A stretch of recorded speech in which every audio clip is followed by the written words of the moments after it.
S'agissant donc de ce sujet sur la dissolution, mon collègue du Sénat et moi-même, nous lui avons rappelé la ratio legis de l'article 148. Il ne faut pas jeter des articles de la Constitution en pâture à des incompréhensions ou des malentendus. L'article 148 parle bien de dissolution de l'Assemblée nationale, mais dans des cas précis. Il y a des conditionnalités.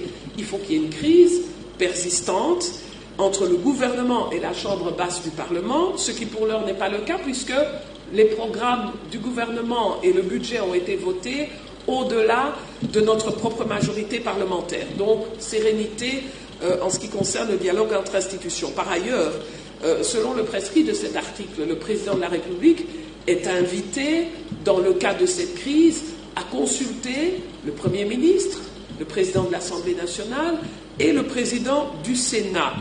Et avant toute décision, faute de quoi, en fait, on serait dans une violation de texte.